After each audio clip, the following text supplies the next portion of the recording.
Olá, amigos e amigas da Associação Regina Fidei, salve Maria! O meu nome é Odair Gutierrez e esse é o programa Padre Pio.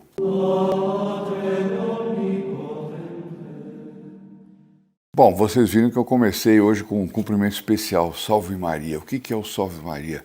Salve Maria é o antigo cumprimento das congregações marianas, né? Sempre um mariano quando encontrava com outro, Salve Maria, Salve Maria. E é muito bonito esse tipo de cumprimento, eu resolvi adotar aqui, porque é um modo de nós também combatermos aqueles que pensam que nós somos protestantes, evangélicos, etc. e tal, às vezes mesmo sem ouvir o nosso vídeo. Então, Salve Maria a todos, porque Nossa Senhora é quem deve reinar o tempo todo, principalmente aqui durante o nosso vídeo.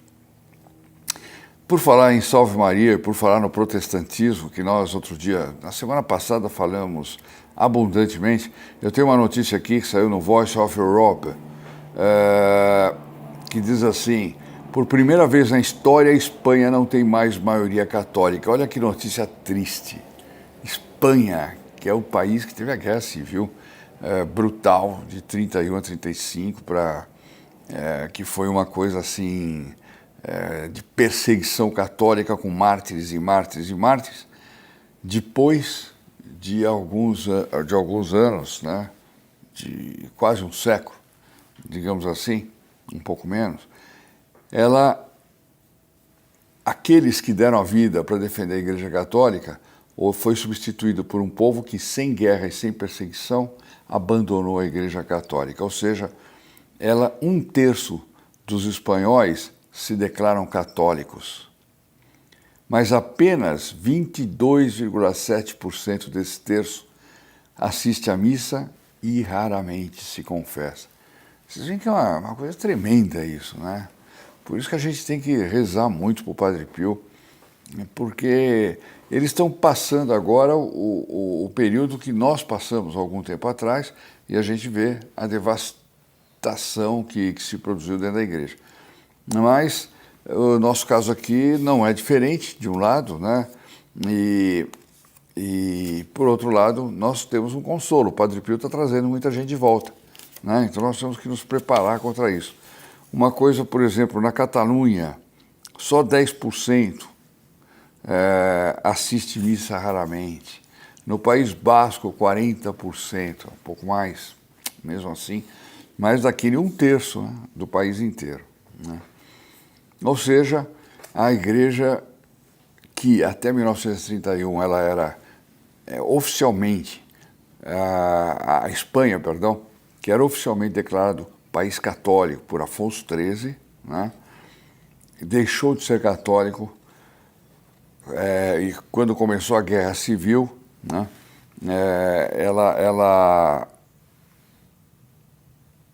muitos mártires morreram, deram a vida, etc. E hoje, sem guerra, deixou de ser católica. Uma tristeza que eu queria noticiar aqui. Do Jornal de Notícias de Portugal, uma outra notícia também triste. Nossa Senhora prometeu em Fátima que Portugal se conservará o dogma da fé. Hoje, o chamado católico não praticante é a nova religião, essa daí, né? Aqui você, sou católico não praticante, a nova religião. Já é a nova religião do povo português também.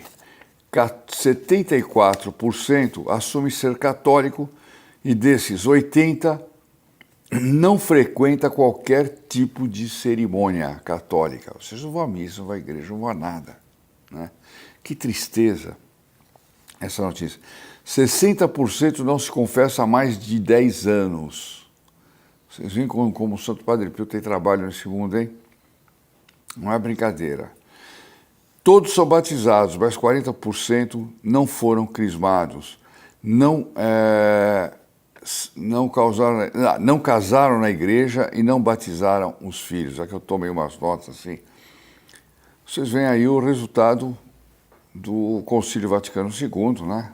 Que visava abrir as portas da igreja para que mais pessoas entrassem, etc, etc. As portas ficaram abertas e as igrejas ficaram vazias, né? É a triste situação, né? E agora nós vamos ter proximamente aí o Sínodo da Amazônia, que alguns estão chamando Concílio Vaticano III, né?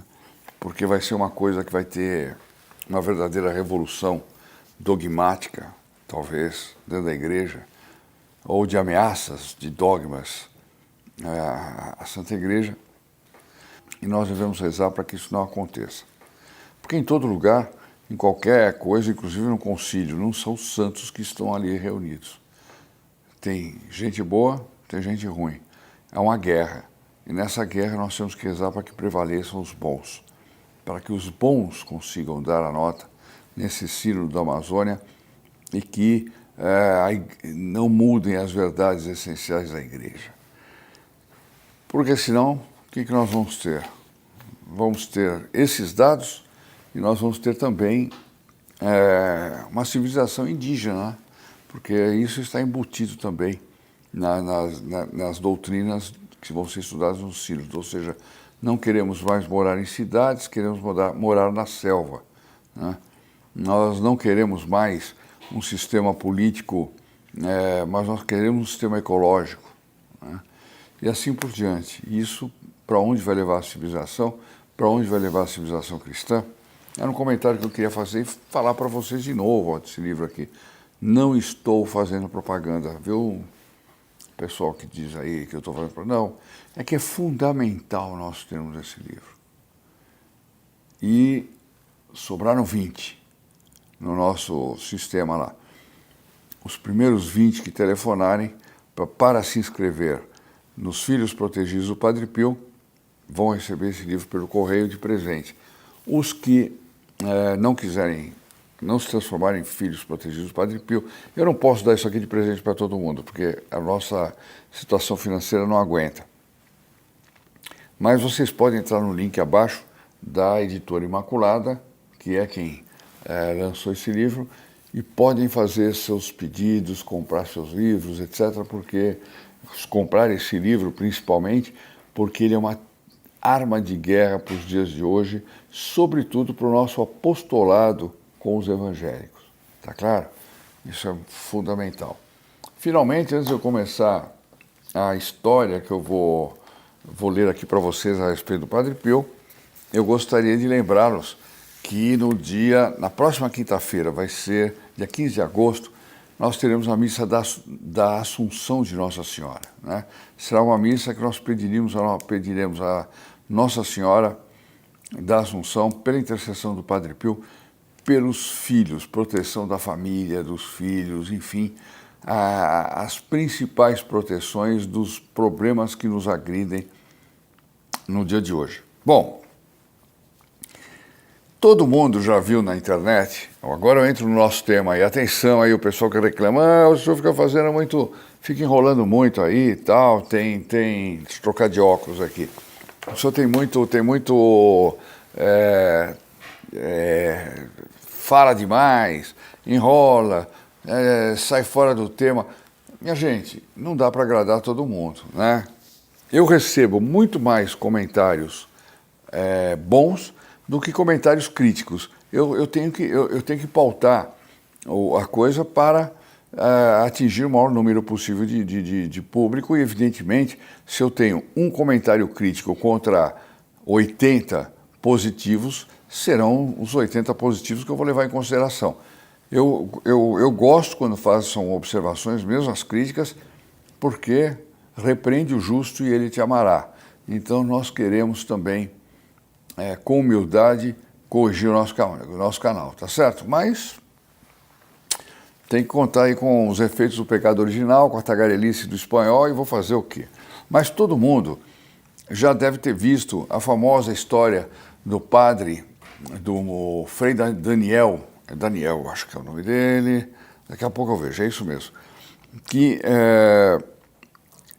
foi para o purgatório e voltou, né? É um caso que se conta a respeito por causa que ele era muito ligado ao Padre Pio, etc. Isso é contado normalmente nas biografias do Padre Pio. Mas acontece que, sempre com medo de espalhar aqui coisas não exatamente verdadeiras, tem muita coisa inventada. Se você colocar lá o padre que voltou do purgatório no Google, vão aparecer cada história cabeluda que vocês nem imaginam. Eu não quero colocar histórias cabeludas aqui, eu quero colocar as histórias bonitas, boas e de credibilidade, aquelas que têm fonte, foram pesquisadas, estão em algum livro, etc, etc.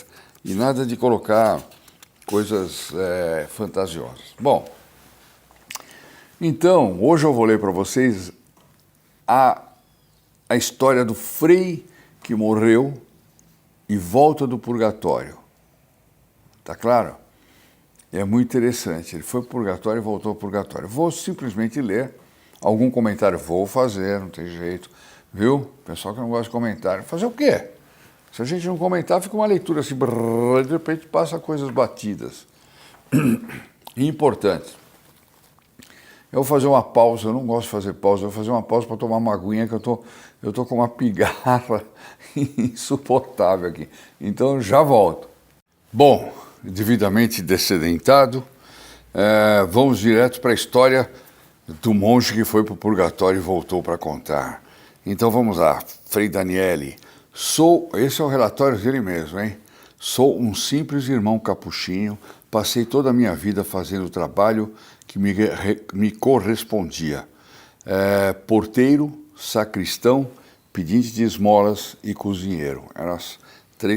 Eram as quatro funções dele no convento. Funções bem simples. Frequentemente saía com uma bolsa às costas a pedir esmolas de porta em porta. Todas as manhãs fazia as compras para o convento. Todos me conheciam e me queriam bem. Todas as vezes que ia comprar alguma coisa, davam-me um desconto.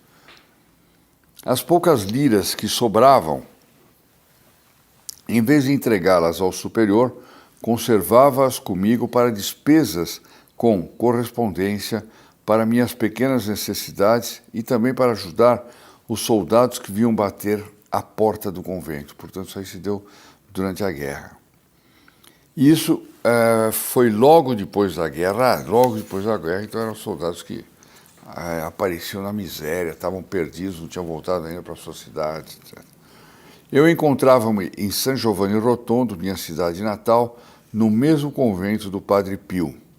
Daí a pouco tempo, comecei a sentir algumas dores no aparelho digestivo.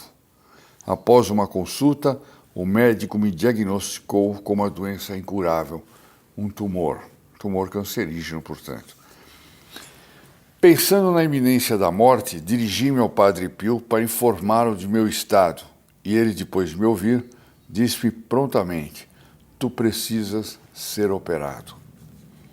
Fiquei confuso e repliquei: padre, não vale a pena, o médico não me deu nenhuma esperança, agora sei que vou morrer. Quer dizer, o Padre Pio disse para ele: você precisa se operar. Ele devia cumprir o que o Padre Pio mandou e pronto, né? Mas ele disse: o médico disse que eu vou morrer, para quem fazer a operação? Não importa o que disse o médico, olha o que o Padre Pio respondeu para ele: tu tens de ser operado, mas em Roma, em tal clínica com tal cirurgião. Puxa vida, eu ia correndo para lá. O padre me disse, é o Padre Pio sempre, né? Isso com tanta firmeza e convicção que eu respondi: sim, padre, eu farei. Ele então olhou-me com ternura e comovido e acrescentou: não tenhas medo, eu estarei sempre contigo. Olha, eu enfrento qualquer operação se eu tivesse o Padre Pio dizendo para mim: não tenhas medo, estarei sempre contigo. Você também faria isso, não é? Ter a certeza que o Padre Pio está ali cuidando, não tem perigo, é a operação mais garantida que existe. Na manhã seguinte, parti de viagem a Roma e, sentado no trem, percebi ao meu lado uma presença misteriosa. Era o Padre Pio cumprindo a promessa de estar comigo. Quando cheguei a Roma, soube que a clínica se chamava Regina Helena e o cirurgião Riccardo Moretti. Fui internado ao entardecer. Todos pareciam estar à minha espera, como se alguém lhes houvesse anunciado a minha chegada. Acolheram-me imediatamente. Olha só que coisa impressionante, né? O Padre Pio cuidou dele com tudo. Avisou da chegada dele, deixou as pessoas já prontas esperando ele, etc. É uma coisa maravilhosa e até comovente. Logo depois da consulta, o diretor sanitário veio solicitar meu consentimento para que a cirurgia fosse realizada no dia seguinte. Assinei os papéis necessários às 7 horas da manhã já estava no centro cirúrgico. Prepararam-me para a operação e, apesar da anestesia, permaneci acordado e consciente. Olha que coisa misteriosa.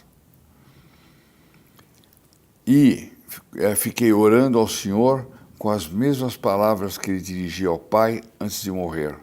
Pai, em tuas mãos entrego o meu espírito. Em manos tuas, né? É muito bonita essa oração. Pai, em tuas mãos entrego o meu espírito.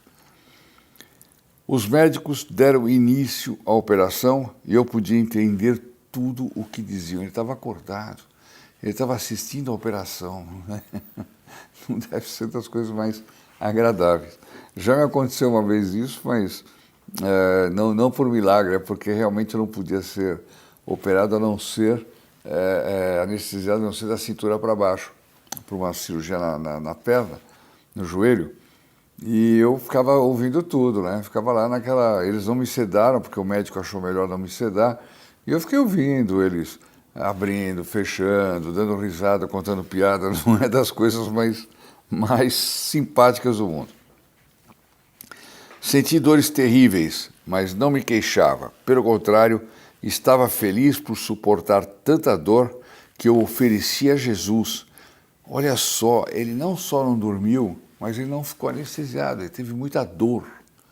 É impressionante. Que eu ofereci a Jesus e dei-me conta de como todos aqueles sofrimentos tornavam minha alma ainda mais pura dos meus pecados. A certa altura, caí no sono. Quando voltei a mim, disseram-me que antes de morrer, estive 3 dias em coma. E olha então, agora que começa o mistério. Apresentei-me diante do trono de Deus. Eu via a Deus, não como um juiz severo, mas como um pai afetuoso e cheio de amor. Compreendi então que o Senhor fizera tudo por amor a mim, que cuidara de mim desde o primeiro até o último instante de minha vida, amando-me como se eu fosse a única criatura existente sobre a face da terra. Mas percebi também que eu não só tinha correspondido a esse imenso amor divino, mas ainda o havia negligenciado por completo. Olha que coisa impressionante, essa é a miséria nossa, né? Deus nos ama de uma forma infinita e a gente negligencia o amor que nós sentimos por Deus, né? E ele sentiu isso aí. Fui condenado a 2 ou 3 horas de purgatório. Quer dizer, ele já tinha morrido, portanto. Mas como? Disse-me de mim para mim, só 2 ou 3 horas e depois estar para sempre junto de Deus, eterno amor? Ele dei um salto de alegria, sentindo-me um filho predileto. Claro, 2 ou 3 horas, né? Fenomenal. Agora, eu estou gravando aqui, são 13 horas, seria logo depois, às 17 horas, já está fora do purgatório. Não é nada, isso passa voando, a gente toma um cafezinho, aí já são 5 horas, né? 4 horas da tarde, aliás.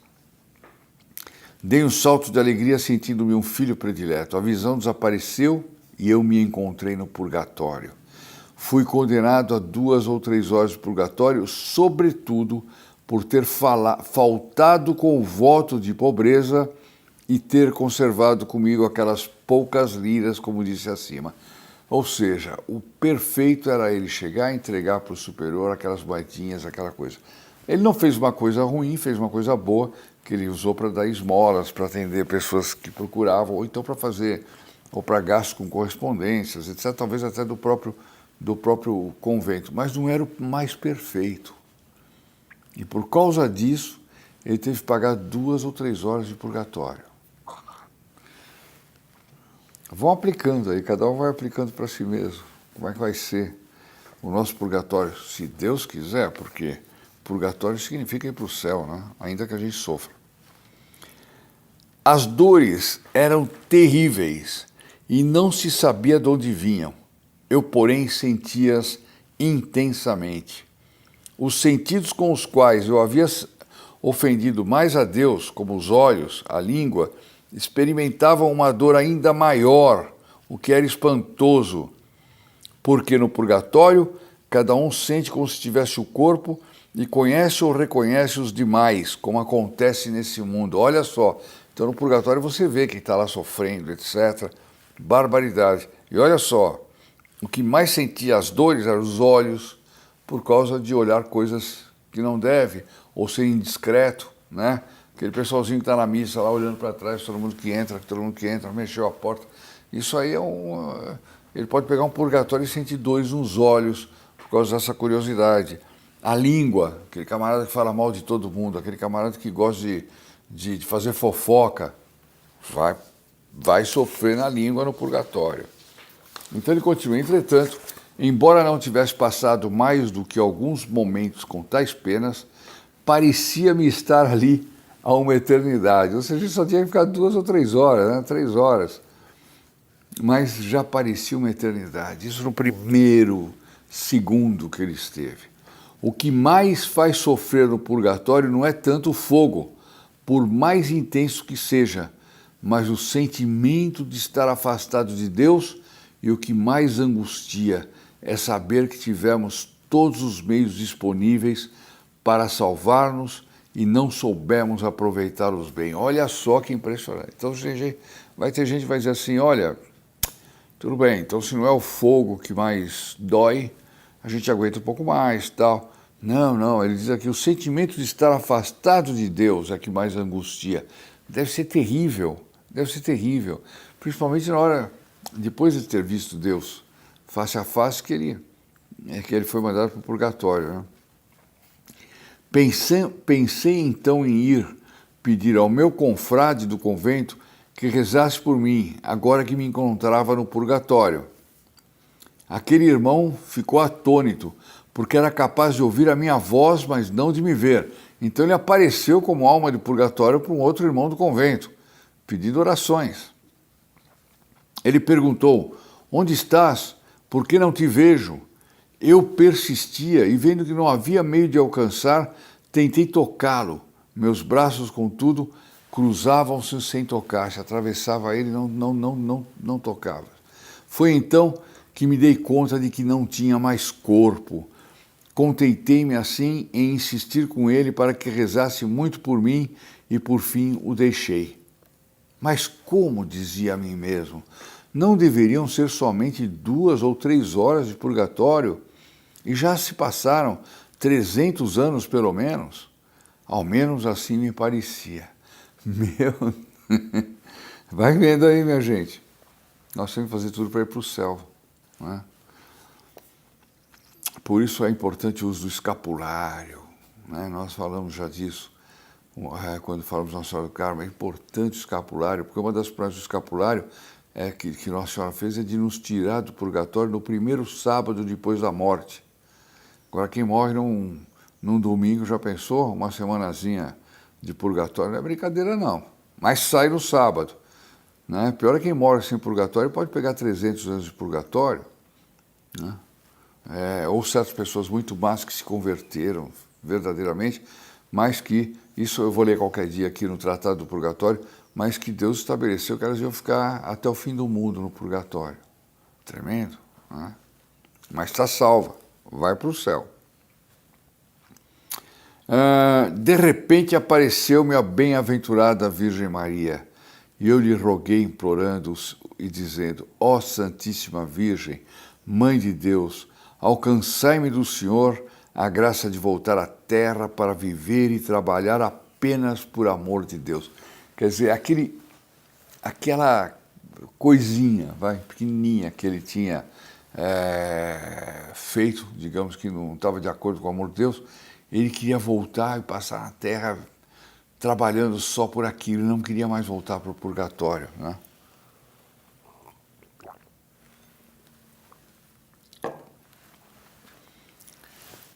E olha só o que acontece. Então, notei também a presença do Padre Pio, a quem supliquei, por tuas dores atrozes, por tuas benditas chagas, ó meu Padre Pio, ora a Deus por mim, para que eu me livre dessas chamas e me conceda a graça de continuar meu purgatório na terra. Olha que puxado que ele pediu. Ele pediu, no fundo, para ser ressuscitado, mas continuar o purgatório na terra. Talvez ele achasse que ia ser mais leve. Vamos ver o que aconteceu. Depois disso, não vi mais nada, mas percebi que o Pai estava falando com Nossa Senhora. Aqui foi traduzido como Pai, mas é o Padre. Na verdade, foi o Padre Pio que estava falando com Nossa Senhora, intercedendo junto a Nossa Senhora. Não vamos esquecer isso, né? Se algum de nós tivermos a infelicidade de ir para o purgatório, de ir lá clamar para o Padre Pio interceder a Nossa Senhora para nos tirar de lá. Depois de alguns momentos, apareceu-me de novo a bem-aventurada Virgem Maria. Era Nossa Senhora das Graças, mas sem o menino Jesus. Ela acenou-me com a cabeça e sorriu. Naquele mesmo instante, tomei posse do meu corpo, abri meus olhos e estendi meus braços. Então, com um movimento brusco, livrei-me do manto que me cobria, o manto do hospital. Ele já estava com aquele manto de morto aí, olha, cobre o cadáver aí porque já foi. Estava feliz, eu tinha recebido a graça, Nossa Senhora tinha me escutado. Logo em seguida, os que me assistiam e rezavam saíram espantadíssimos. Porque, claro, para aqueles ali tinham passado alguns minutos que eles estavam rezando ali, mas para eles já tinham 300 anos ali. Imagina, logo em seguida os que me assistiam e rezavam saíram espantadíssimos da sala a ver se encontravam as enfermeiras e os médicos. Quer dizer, o que aconteceu? Ele está vivo e tal. Dentro de poucos minutos a clínica se converteu num caos. Todos achavam que eu era um fantasma e decidiram fechar bem a porta e ir embora, por certo medo aos espíritos. Nem adiantava a porta. Mas olha o pavor que causou, né? Na manhã seguinte, levantei-me muito bem disposto e sentei-me em uma poltrona. Apesar de a porta estar cuidadosamente vigiada, algumas pessoas conseguiram entrar, pedindo-me explicações do que se sucedera. Para tranquilizá-las, disse que estava para chegar o médico de plantão, o qual lhes contaria o que tinha ocorrido. Ele não quis, na hora, revelar o milagre que tinha se passado, né? Como de costume, os médicos não chegariam antes das 10 horas. Mas naquela manhã, embora não fosse ainda 7 horas, eu disse aos presentes, o médico está para chegar e agora está estacionando o carro em tal posição. Ninguém quis acreditar em mim. E eu continuava a lhes dizer, agora está atravessando a rua, levando o casaco sob o braço e passando a mão sobre a cabeça como se estivesse preocupado. Não sei o que será. Quer dizer, ele estava vendo tudo o que estava acontecendo, né? No entanto, ninguém dava crédito às minhas palavras.